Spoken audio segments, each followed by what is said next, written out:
Hi guys, welcome to Original Crafts. It's me Chitra Priya. இந்த வீடியோவில் நம்ம என்ன பார்க்க போகிறோம்னா, இப்போ பார்க்குறீங்களா இந்த பிரேஸ்லெட்டை தான் எப்படி செய்யலாம் அப்படிங்கிறத பார்க்கலாம். இது பார்த்திங்கன்னா நம்ம சப்ஸ்கிரைபர் 2 பேர் வந்து கமெண்ட் பண்ணியிருந்தாங்க பிரேஸ்லெட் பண்ணுங்க அப்படின்னு சொல்லிட்டு. அதுக்காக தான் நான் இந்த வீடியோ மேக் பண்ணுறேன். வாங்க எப்படி போய் பண்ணலான்னு பார்க்கலாம். இப்போ இந்த மாதிரி என்கிட்ட ஒரு பிளாஸ்டிக்கில் ஒரு ஃப்ளவர் இருந்துச்சு. இந்த மாதிரி உங்கள்கிட்ட எந்த மாதிரி ஃப்ளவர் இருந்தாலும் சரி யூஸ் பண்ணிக்கலாம். இந்த மாதிரி தான் வச்சு மண்ணில் வச்சு ப்ரெஸ் பண்ணி மோல்டு எடுத்து வச்சுக்கோங்க. நான் ஆல்ரெடி மோல்டு எடுத்து அதை காய வச்சு பேக் பண்ணி வச்சுருக்கேன். அந்த மோல்டை வச்சு நம்ம யூஸ் பண்ணி எப்படி வந்து பிரேஸ்லெட் பண்ணலாம் அப்படிங்கிறத பார்க்கலாம். ஃபஸ்ட்டு மண்ணை வந்துட்டு நல்லா வந்து பிசைஞ்சு எடுத்துக்கோங்க. ஏர் பபிள் ஏதாவது இருந்துச்சுனாக்கா உடஞ்சிரும், அதுக்காக தான். இப்போ நல்லா வந்துட்டு பிசைஞ்சு எடுத்துகிட்டு அதை வந்து அச்சு எடுத்துக்கோங்க. இப்போ இப்படி வச்சுட்டு அழுத்தி எடுத்திங்கன்னா போதும், உங்களுக்கு அதே டிசைனில் வந்துடும். இப்போ இந்த மண்ணை வந்துட்டு ஸ்மூத்தாக கட் பண்ணி எடுத்துக்கோங்க. மேக்ஸிமம் மண் ஸ்மூத்தாக இருக்கும்போது தான் நம்மளுக்கு டிசைன்ஸ் எல்லாம் அப்படியே வரும். ஹார்டான மண்ணில் பண்ணிங்கன்னா கரெக்டான அந்த ஷேப்பே வராது. இப்போ பார்த்திங்கன்னா இந்த மாதிரி ஏதாவது கட்டரோ இல்லை டூலோ ஏதோ ஒன்று வச்சு அந்த சைடெலாம் கட் பண்ணி எடுத்துக்கோங்க. கட் பண்ணி எடுத்துகிட்டு அதை கொஞ்சம் ஷேப் பண்ணிக்கோங்க. நான் வந்து உங்களுக்கு ஷேப் பண்ணுறதை காட்டலை. நீங்கள் வந்து கொஞ்சம் ஷேப் பண்ணி எடுத்துட்டிங்கன்னா இன்னும் வந்து பர்ஃபெக்டாக வரும். அதுக்காக தான். இப்போ பார்த்திங்கன்னா அதெல்லாம் கொஞ்சம் கட் பண்ணி எடுத்துக்கோங்க. கட் பண்ணி நீட்டாக எடுத்ததுக்கப்புறம் வந்து தண்ணியும் ஆயிலும் கலந்து நல்லா தொடச்சிக்கோங்க. சைடெல்லாம் தொடச்சிட்டிங்கனாலே நம்மளுக்கு ஒரு பிரேஸ்லெட் ஷேப்புக்கு வந்து அந்த மாதிரி வந்துடும், அந்த ஃப்ளவர் ஷேப் வந்துடும். அதுக்கப்புறம் இந்த மாதிரி பார்த்து பொறுமையாக வந்துட்டு பிரிச்செடுங்க. எப்போவுமே இந்த மாதிரி டெரகோட்டா ஜுவல்லரி பண்ணும்போது கொஞ்சம் பொறுமையாக இருந்திங்கன்னா ரொம்ப நல்லாயிருக்கும். மேக்ஸிமம் வந்து மார்னிங் டைம் பண்ணுங்கள். அப்போ வந்து உங்களுக்கு ஜுவல்லரி சூப்பராக வரும். ஏன்னா இது என்னோடய பர்சனல் எக்ஸ்பீரியன்ஸ் தான்.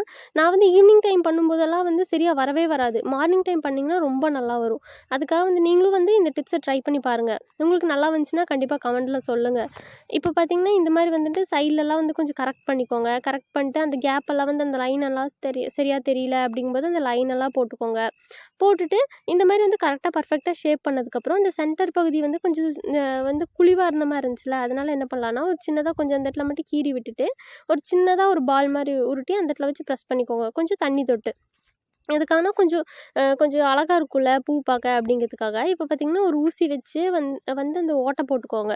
ஊசி வச்சு நல்லா ஓட்டை போட்டு நல்லா சுற்றிட்டிங்கனாக்கா அந்த ஓட்டை வந்து இன்னும் கொஞ்சம் பெருசாக இருக்கும், நம்ம கம்பி போகிற அளவுக்கு.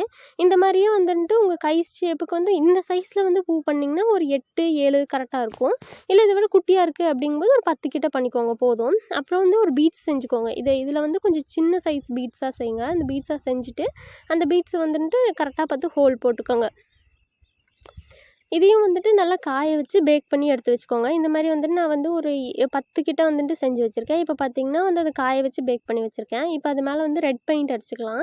நீங்கள் வந்து வேறு கலர் கொடுக்குறீங்கன்னா டபுள் கோட்டிங் சிங்கிள் கோட் கொடுத்தா போதும். இல்லை நான் வந்து டபுள் கோட் கொடுத்துக்கிறேன். நான் ஒரு கோட் தான் உங்களுக்கு காமிப்பேன், நான் செகண்ட் கோட் கொடுத்துக்கிறேன்.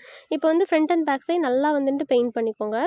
நல்லா பெயிண்ட் பண்ணிவிட்டு அதுக்கப்புறம் வந்துட்டு அது சென்டரில் மட்டும் நம்ம ஒயிட் கொடுக்க போகிறோம். அதனால் ஃப்ரண்ட் அண்ட் பேக் சைடு வந்து நல்லாவே வந்துட்டு பெயிண்ட் பண்ணிவிட்டு கொஞ்சம் நேரம் காய வச்சுட்டு அப்புறம் செகண்ட் கோட் அடிங்க. இல்லை காயறதுக்கு முன்னாடியே செகண்ட் கோட் அடிச்சிங்கன்னா ஒரு மாதிரி திட்டாக தெரியும். இப்போ பார்த்திங்கன்னா நம்ம ஃபுல்லாக பெயிண்ட் பண்ணிட்டோம். இதில் வந்து ஒரே ஒரு ஒயிட் டாட் அது மாதிரி மட்டும்தான் வைக்க போகிறோம். வேறு எந்த டிசைனுமே நம்ம பண்ண போகிறது கிடையாது.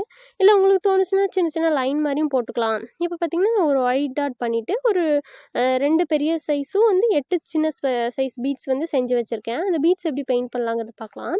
இந்த மாதிரி ஏதாவது சின்னதாக ஒரு கப்பில் போட்டுக்கோங்க. கப்பில் போட்டுட்டு பீட்ஸுங்கனால வந்து நான் வாட்டர் மிக்ஸ் பண்ணல, ஸ்ட்ரைட்டாக வந்துட்டு பெயிண்ட் மட்டுமே யூஸ் பண்ணுறேன். ஒயிட் கலர் பெயிண்ட்டை மட்டும் போட்டு நல்லா சுற்றுனிங்கன்னா போதும். இன்னொரு மெத்தட் என்னென்னு பார்த்திங்கன்னா ஒரு கம்பியில் வந்துட்டு கோர்த்துட்டு பெயிண்ட் அடிக்கலாம். அதை விட எனக்கு இந்த மெத்தட் ரொம்ப ஈஸியாக இருந்துச்சு. கம்பியில் கோர்த்துட்டு பெயிண்ட் அடிக்கிறத விட ரொம்ப ஈஸியாக இருந்துச்சு. உங்களுக்கு வந்து இதே மெத்தட் பிடிச்சுன்னா ட்ரை பண்ணி பாருங்கள். இப்போ பார்த்திங்கன்னா இது நல்லா வந்து எல்லா சைடும் பெயிண்ட் ஆனதுக்கப்புறம் இன்னும் கொஞ்சம் காய்ச்சதுக்கப்புறம் செகண்ட் கோட்டிங் கூட போட்டுக்கோங்க. இந்த மாதிரி காய வைக்கும்போது கேப் விட்டு காய வச்சுக்கோங்க. இது வந்து ஒரு பழைய வந்து ஒரு பிரேஸ்லெட்டோட இந்த ஹூக், இந்த மாதிரி ஹூக்ஸ் வந்து நீங்கள் யூஸ் பண்ணிக்கோங்க. வந்து இதுதான் பிரேஸ்லெட்டுக்கு நல்லாயிருக்கும். இப்போ வந்து இந்த கீர் ஒயரை வந்துட்டு 2ஆக மடிச்சுட்டு அதுக்குள்ளே நம்ம வந்து கனெக்ட் பண்ணிக்கலாம். அதுக்கப்புறம் வந்துட்டு ஒரு பெரிய சைஸ் பீட்ஸ் போடுறேன். அந்த பெரிய சைஸ் பீட் போட்டதுக்கப்புறம் வந்து நம்ம ஒரு ஃப்ளவரு, அதுக்கப்புறம் ஒரு சின்ன பீட்ஸு, மறுபடியும் ஒரு ஃப்ளவர், அதே ஆர்டரில் தான் வந்து அரேஞ்ச் பண்ண போகிறோம். இப்போ பாருங்கள், இந்த வந்து மடித்து விட்டதை வந்து இந்த பீட்ஸ்குள்ளே உள்ளே வந்து நல்லா வந்து அழுத்தி விட்டுருங்க. அப்போ தான் வந்து நம்மளுக்கு கம்பி வெளியே தெரியாமல் இருக்கும், கையிலையும் குத்தாது. முடிஞ்ச அளவுக்கு நல்லா பிடிச்சி இழுத்துட்டிங்கன்னா அந்த பீட்ஸ் நல்லா உள்ளே போயிடும். அதுக்கப்புறம் நம்மளுக்கு வந்து தெரியவே தெரியாது வெளியே. இப்போ இதில் வந்து இன்னும் கொஞ்சம் மிச்சம் சின்னதாக இருக்கிறது வந்து இந்த ஃப்ளவருக்குள்ளே போய்க்கும். அதனால் முடிஞ்ச அளவுக்கு நல்லாவே தள்ளி விட்டுக்கோங்க. அப்புறம் பார்த்திங்கன்னா இந்த ஃப்ளவர் ஒன்று கோர்த்துக்கோங்க. இந்த மாதிரி கொடுத்ததுக்கப்புறம் வந்து ஒரு பீட்ஸு ஒரு ஃப்ளவர் இதே மெத்தடில் கொடுத்துட்டு கடைசியில் அந்த செயின் மட்டும்தான் நம்ம கனெக்ட் பண்ண போகிறோம். இதே வந்துட்டு நீங்கள் வேறு ஷேப்பில் ஃப்ளவர் பண்ணலாம். உங்ககிட்ட ரோஸ் பண்ணலாம். ரோஸே வந்து ரொம்ப அழகான ஒரு மோல்டு இருக்குது அப்படிங்கும்போது இந்த ரோஸ் மோல்டும் பண்ணலாம். இந்த மாதிரி வந்துட்டு என்ன டிசைன் தோணுதோ அது உங்களுக்கு பிடிச்ச மாதிரி பண்ணிக்கலாம். இப்போ பார்த்திங்கன்னா நான் இந்த மாதிரி பண்ணியிருக்கேன். இதை அதே மாதிரி கார்னரை மடித்து அந்த ஃப்ளவருக்குள்ளேயே வந்துட்டு உள்ளே தள்ளிடுவேன். இந்த பெரிய சைஸ் பீட்ஸ் போட்டுட்டு இதை சின்னதாக கட் பண்ணிக்கோங்க. இப்போ பார்த்திங்கன்னா எனக்கு இதை மடித்து விடுற அளவுக்கு தேவையான அளவுக்கு ஒரு சின்னதாக கட் பண்ணிப்பேன். அதை கட் பண்ணதுக்கப்புறம் அதை மடித்து அதை உள்ளேயே விட்டுப்பேன். அந்த மாதிரியே நீங்களும் வந்துட்டு பண்ணுங்கள். இப்போ பார்த்திங்கன்னா இந்த கார்னர் வந்து மடித்து நல்லா உள்ளே விட்டுக்கோங்க. உள்ளே விட்டுட்டு நீங்கள் வேணால் கீர் லாக் வேணாலும் போடலாம். அது இதை விட ஸ்ட்ராங்காக இருக்கும். நான் கீர் லாக் போடல, இதோடவே விட்டுட்டேன். அதுக்கப்புறம் அந்த செயின் இருக்கும் இல்லையா, பெருசாக இருக்குல்ல, அந்த செயினையும் வந்து நான் இது கூட கனெக்ட் பண்ணிக்கிறேன். அந்த எட்ஜு வந்து அந்த ஏதோ ப்ளைனாக இருந்த மாதிரி இருந்துச்சு. அதுக்காக நான் ஒரு ஃப்ளவரும் கனெக்ட் பண்ணுவேன். அது எப்படி பண்ணுறேங்கிறது இப்போ காட்டுற பாருங்கள். இந்த மாதிரி வந்து நல்லா ப்ரெஸ் பண்ணி விட்டுக்கோங்க. எப்போவுமே இந்த வந்து கடைசி எண்டிங் தான் கொஞ்சம் கஷ்டமாக இருக்கும். அதுக்காக வந்து கொஞ்சம் ரொம்ப ஃபாஸ்ட்டாக ப்ரெஸ் பண்ணிங்கன்னா பீடு உடஞ்சிரும். அதனால் பார்த்து ப்ரெஸ் பண்ணுங்கள். அப்புறம் இது ப்ரெஸ் பண்ணி முடிச்சதுக்கப்புறமா வந்துட்டு இதில் வந்து இந்த ரிங்கு கனெக்ட் பண்ணுறோம். நம்ம வந்து ஒரு ரிங் கனெக்ட் பண்ணிட்டு அதோட கார்னரில் வந்துட்டு ஒரு ஐப்பினை கனெக்ட் பண்ணிக்கோங்க. எதுக்கான நம்ம இந்த ஃப்ளவர் வந்துட்டு அதுக்குள்ளே குத்த போகிறோம். அதுக்காக தான் நல்லா வந்துட்டு அந்த ஐப்பின் வந்து நல்லா க்ளோஸ் ஆகிருக்கா அப்படின்னு சொல்லிட்டு செக் பண்ணிக்கோங்க. ஏன்னா வந்து அது சில டைம் லூஸ் ஆகி கீழே விழுந்துடும். அதுக்காக தான் நல்லா வந்து அழுத்தி விட்டுக்கோங்க. இல்லாட்டி ஒரு சிசர் வச்சு கொஞ்சம் ப்ரெஸ் பண்ணிங்கன்னா நல்லாவே வந்து டைட் ஆயிரும். அந்த மாதிரி டைட் ஆனதுக்கப்புறம் ஒரு ஃப்ளவர் வந்துட்டு அதில் வந்து ஆல்ரெடி நான் ஹோல் போட்டு வச்சுருக்கேன். அதை வந்து இதில் இன்செர்ட் மட்டும்தான் பண்ண போகிறேன். இப்போ இது எல்லாத்துக்குமே வந்துட்டு நான் ஐப்பின்ல ஓட்ட போட்டேன். அந்த கடைசியாக வர்றதுக்கு மட்டும் கீர் லாக்கில் ஓட்ட போட்டுக்கோங்க. ஏன்னா அப்போ தான் ஓட்டை சின்னதாக இருக்கும். அப்போ நம்மளுக்கு வந்து கீழேயும் விழுகாது. இப்போ பார்த்திங்கன்னா நீங்கள் பெரிய சைஸ் ஓட்டையாக போடும்போது என்ன ஆயிரும்னா ஐப்பினோடது ஈஸியாக வெளியே வந்துடும். அதுக்காக வந்து சின்னதாக இது கீர் லாக்கில் ஓட்ட போட்டுக்கோங்க. இப்போ பார்த்திங்கன்னா ஐப்பின் வச்சு நான் லைட்டாக ப்ரெஸ் பண்ணுறேன். அது அப்படி லைட்டாக ப்ரெஸ் பண்ணிங்கனாலே நல்லா போயிடும். நல்லா பேக் ஆகிடுச்சுன்னா அது உடையாது. கவலைப்படாமல் வந்துட்டு ப்ரெஸ் பண்ணலாம்.